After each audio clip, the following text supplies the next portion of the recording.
The Galactic Council chamber thrummed with the faint vibration of 1,000 concealed machines, a place where ancient species debated with the detachment of creatures who believed themselves architects of the cosmos. That morning, their attention, reluctantly, had turned toward an unexpected nuisance: humans.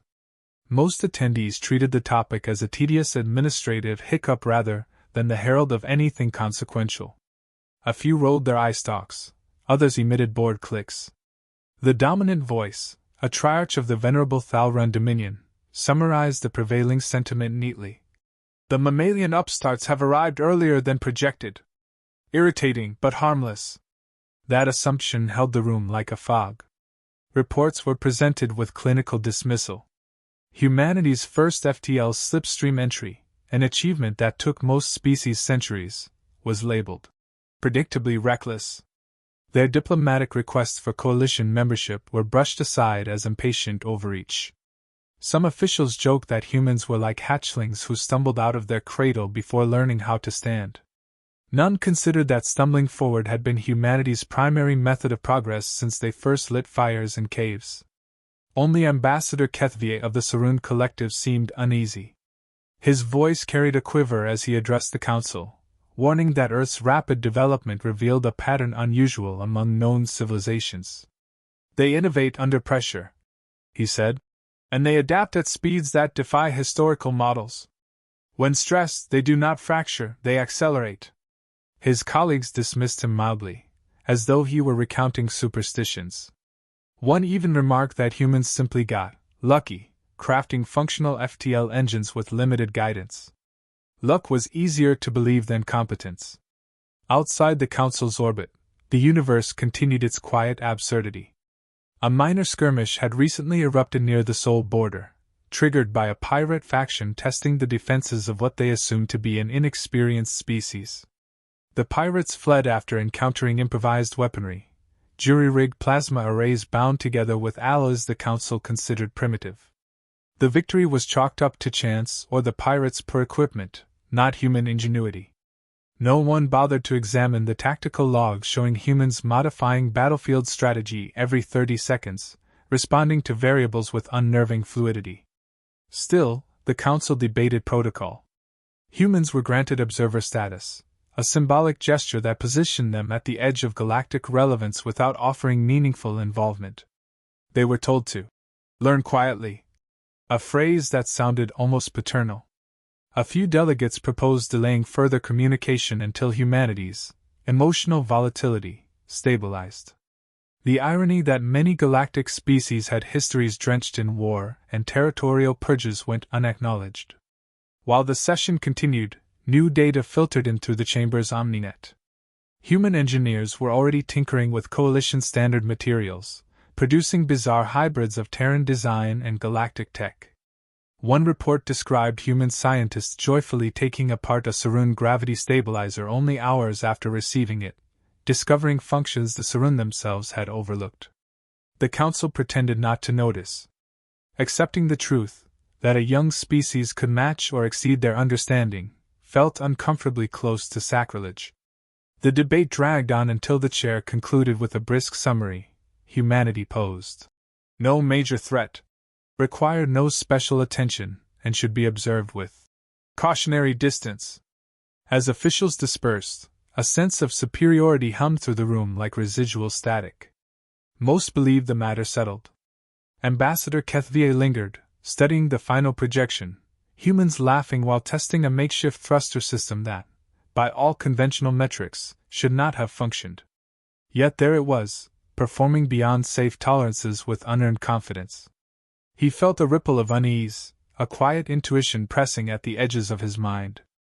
Across every era, the species most underestimated were always the ones rewriting the rules.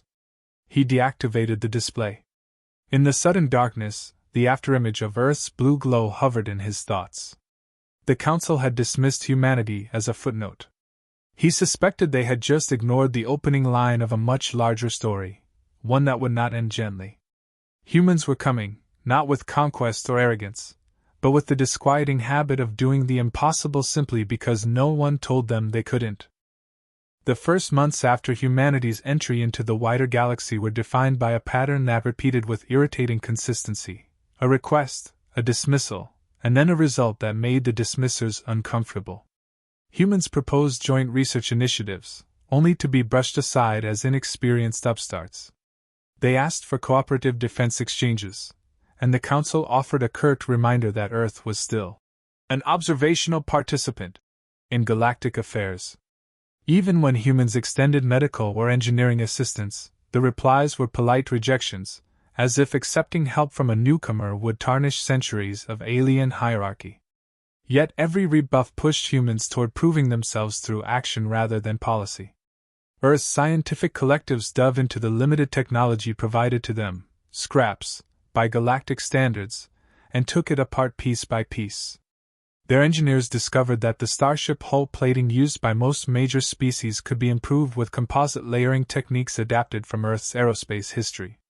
Their biologists identified flaws in the medical nanite protocols that no alien faction had noticed for decades. Each breakthrough arrived faster than the last, the pace bewildering even to species renowned for intellectual rigor. What the Council saw as rash enthusiasm was, for humans, simply curiosity weaponized by necessity. The tension escalated when a coalition-aligned species attempted to intimidate a small human colony established on the frontier. Expecting compliance, they delivered threats and minor sabotage meant to frighten the settlers. Instead, the colonists responded with a kind of organized stubbornness that stunned their would-be oppressors. The humans rerouted damaged systems using improvised modules they built overnight, employed predictive defense patterns based on ancient Earth military history, and maintained civilian morale with an unshakable confidence that left their attackers increasingly uneasy.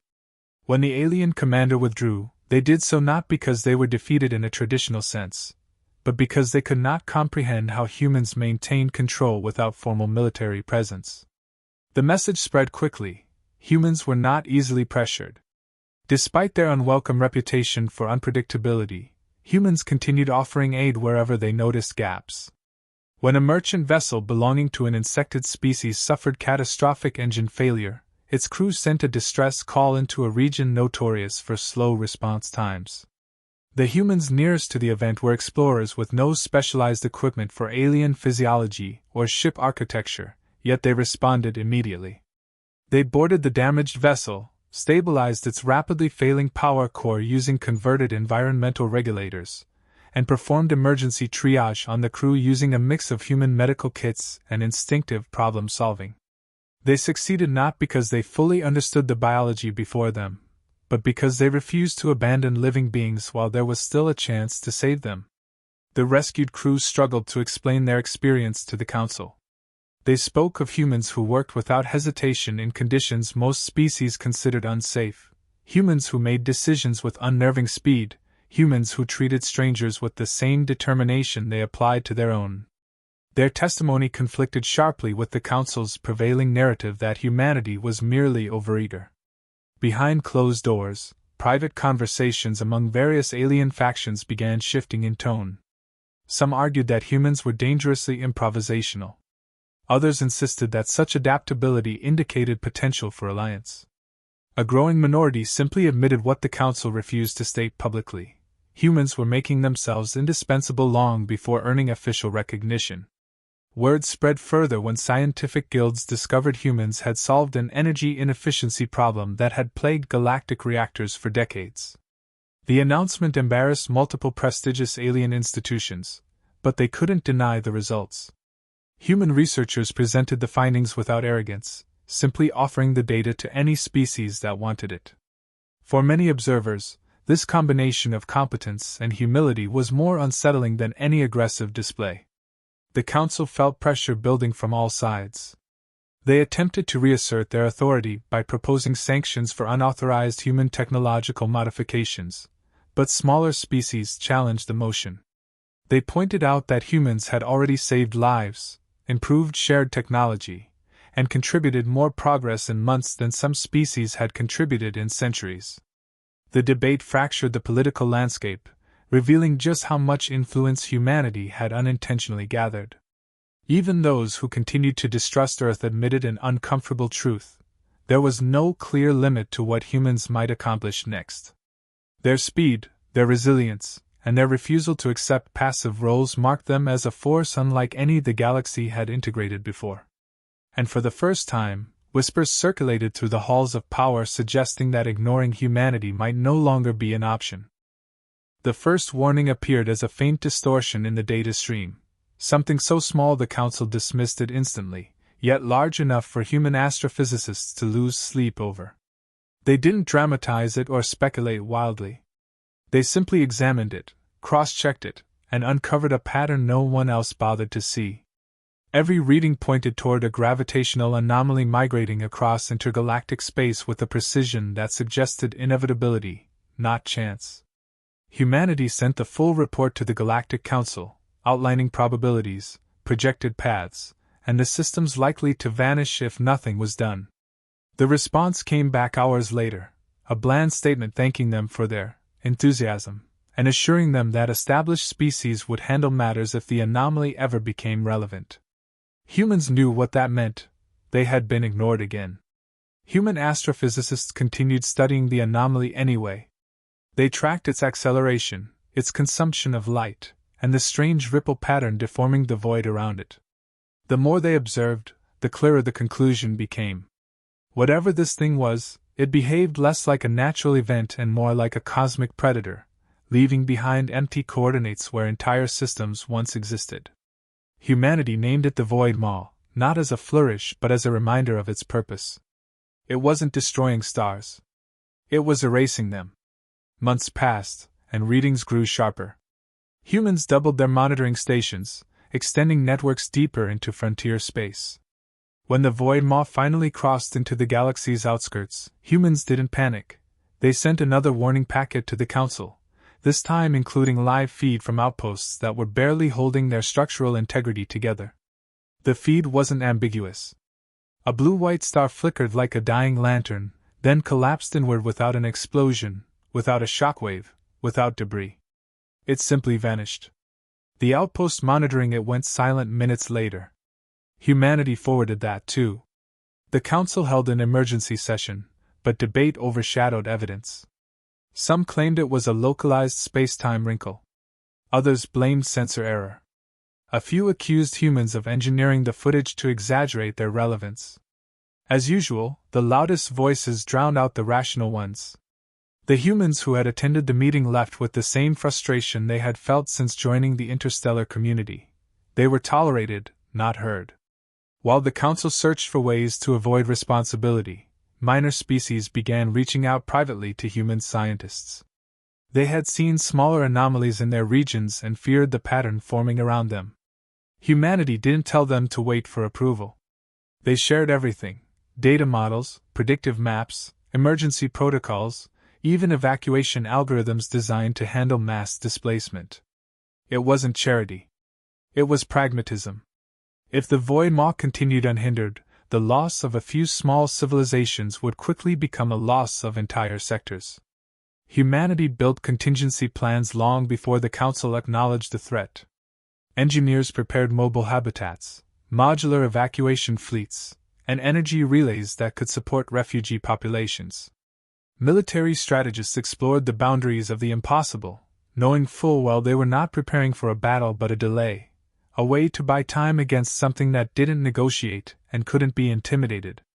Every plan was treated as temporary, because humans understood that survival rarely came from perfect solutions. It came from the willingness to act when others hesitated. The Void Maw advanced faster. 3 more systems disappeared within days. This time, the Council couldn't deny what the frontier species were screaming about. They watched live as a gas giant collapsed like wet paper. They watched outposts flicker out in silent bursts. Fear rippled through the chamber, and for once their arrogance faltered. Their fleets were unprepared. Their technology had no precedent for an enemy that consumed gravity itself. Their most powerful weapons couldn't interact with something that ignored matter completely. That was when the Council finally turned to humanity, not to command them, but to ask what they knew. Humans didn't respond with bitterness. They presented a plan they had crafted months earlier. The Void Maw couldn't be destroyed, but its trajectory could be altered if a sufficiently violent gravitational event intersected its path. It was dangerous, untested, and required coordination between species that barely spoke to each other. Human scientists explained every detail clearly, without exaggeration or bravado. When they finished, the room remained silent. For the first time, the Council realized humanity hadn't been warning them out of fear. They had been preparing to save them. The human proposal was introduced without flourish, a controlled stellar collapse to generate a counter-gravitational surge strong enough to divert the void maw. The plan was so audacious that several alien representatives assumed it was a mistranslation. But the humans explained it patiently, outlining the energy thresholds, the chain reaction timing, and the vessel placements with a confidence that indicated they had already run countless simulations. What unsettled the Council wasn't the scientific validity. Humans had proven their models frighteningly reliable. It was the implication that the mission would require crews in positions no sane species would occupy. Every alien delegate knew this was a death sentence wrapped in physics. Humanity didn't bother softening the truth. The gravitational vortex had to be triggered from inside the collapsing star, and someone had to guide the detonation sequence manually to compensate for unpredictable turbulence. Automated systems failed too easily in such extremes. Only a human nervous system, with its instinctual pattern recognition and irrational persistence, could correct mistakes in the milliseconds before the star crushed its own core. Humans volunteered so quickly that it looked rehearsed. Perhaps it was. They treated the mission as an obligation rather than a heroic gesture, explaining that if they had the means to act, they would act. It was that simple. Preparations began immediately. Human engineers worked alongside alien crews who could barely mask their unease. The humans broke down quantum warheads, retooled containment vessels, and reinforced the detonation harness with an efficiency bordering on impatience. The void maw's advance meant delays were impossible. Entire systems were disappearing faster each day. Even species once dismissive of humanity now realized the mission was their single chance at survival. So they followed human direction with subdued sincerity, recognizing that the newcomers clearly understood both the danger and the weight of the responsibility. Before departure, the human commanders briefed their teams with a calmness that unsettled their alien counterparts. They discussed the likelihood of success, not the likelihood of survival. Their language was clipped and precise, focused entirely on execution. They didn't dramatize the risks or indulge in sentiment. They framed the mission as a technical challenge requiring competence rather than martyrdom. It was the human support crews who revealed the real emotional burden, engineers who tightened seals with quiet intensity, medics who checked the volunteers 3 times, officers who reviewed trajectories until their eyes burned. Humanity's collective silence spoke louder than their words. They knew the price. They intended to pay it anyway. The combined fleet assembled near the target star, its once bright surface flickering under the void maw's gravitational pull. The star's instability made it dangerous to approach, but the humans moved in with unwavering precision. Their ships dove into the turbulence, adjusting course with instinctive micro-corrections. Alien observers watched in disbelief as the humans navigated the chaotic forces as if they were extensions of their own hands. The volunteers broadcast short status updates, clear, steady, focused. No fear in their voices. Only purpose. The warheads were positioned along a calculated arc within the star's unstable outer layers. Each device had to be placed with exacting accuracy to ensure the counter-vortex formed correctly. Too close, and the warheads would detonate prematurely. Too far, and the surge would disperse harmlessly. Human pilots executed the placements with almost reckless confidence, pushing their vessels closer to the collapsing threshold than any autopilot would dare. They calibrated the final detonation sequence manually, adjusting for fluctuations faster than the instruments updated. It was the kind of adaptive decision-making only humanity seemed able to perform under crushing pressure. When the star finally collapsed, the gravitational field distorted violently. Human crews activated the chain. The warheads triggered in perfect sequence, generating a surge of energy that twisted through the collapsing core like a spear. The shockwave roared outward, colliding with the incoming pull of the void maw. Space groaned, reality stretched, and then the monstrous anomaly veered off its course, dragged into the uninhabited dark beyond known space. The diversion succeeded. But several human vessels had no chance of escape. Their final transmissions were short acknowledgments of completion, voices steady even as the star consumed them. The surviving ships emerged battered but intact, carrying the weight of the sacrifice with a silence that no species in the fleet dared break. Aliens watched humanity salute the lost without theatrics, only a collective vow that the sacrifice meant something. In that quiet moment, the galaxy finally understood why humans were feared, admired, and impossible to ignore. The galaxy emerged from the shadow of the void maw with an unease that lingered long after the anomaly vanished into dark space. Systems that once doubted humanity now viewed Earth with a strange mixture of gratitude and disbelief. The Galactic Council, long accustomed to slow deliberation and ceremonial arrogance, found itself forced into a position it had never anticipated, acknowledging that the species it dismissed as inexperienced had carried the weight of the galaxy on its shoulders. Delegates who once joked about human impulsiveness now avoided making eye contact, as though ashamed they ever found humor in that ignorance. Humankind did not celebrate. Their fleets returned damaged, scorched, and missing entire wings. The names of the crews who had never made it back were broadcast across every human colony. Families mourned quietly, refusing to frame the lost as martyrs. They were simply people who refused to stand idle while billions faced annihilation. Their absence settled into the collective consciousness like a permanent scar, but humankind carried it with the same steady determination that pushed them into the operation in the first place. The Council reconvened far sooner than planned, driven not by protocol but by a silent understanding that the pre-void maw era was gone. After hours of uncomfortable debate, the vote passed. Humanity was granted full membership, not symbolic or conditional, but absolute. More astonishingly, a new emergency directive placed humanity in advisory command during extragalactic threats. No species resisted it. Every representative remembered how humans had reacted to the first signs of danger, swiftly, decisively, without demanding tribute, territory, or leverage. In a galaxy where most species hesitated to protect their own borders without guaranteed benefit, humanity had acted with the instinctive resolve to safeguard strangers. Smaller civilizations approached Earth almost immediately. They wanted training in crisis coordination, engineering, and the kind of improvisation that had saved entire star clusters. Their leaders spoke with an honesty incompatible with old political etiquette.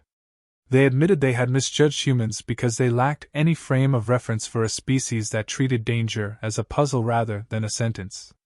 Humans welcomed them without arrogance. Their response was simple: if knowledge could prevent another catastrophe, then withholding it would be unforgivable. On a neutral moon, a monument began to take shape. It was constructed not by humans but by dozens of species, each contributing materials unique to their worlds. Some brought crystal that refracted starlight into shifting patterns, others offered metal that held imprints of memories when touched. In its center stood nothing but a ring of empty space, left intentionally hollow to symbolize the crews lost in the operation. Their ships were gone, consumed in the gravitational vortex they helped create, but the silence within the monument carried their presence more sincerely than any statue could. As delegations visited the structure, stories spread of what humans had been like during the crisis: focused, relentless, unwilling to abandon anyone. Those accounts circulated through the outer systems, reshaping the galaxy's perception faster than any council decree. The species once labeled unpredictable were now seen as indispensable. Not for their weapons, not for their technology, but for the simple fact that, when every other civilization froze, humans moved.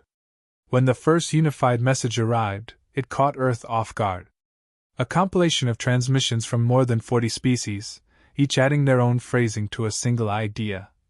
If you call, we will answer. Humanity's representatives listened to the layered voices, aware of the irony. For the first time in galactic history, the rest of the galaxy was offering humans the very respect humanity had never asked for but had earned through action.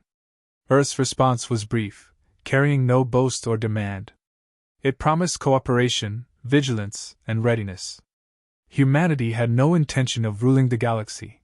They simply refused to let it fracture again under complacency.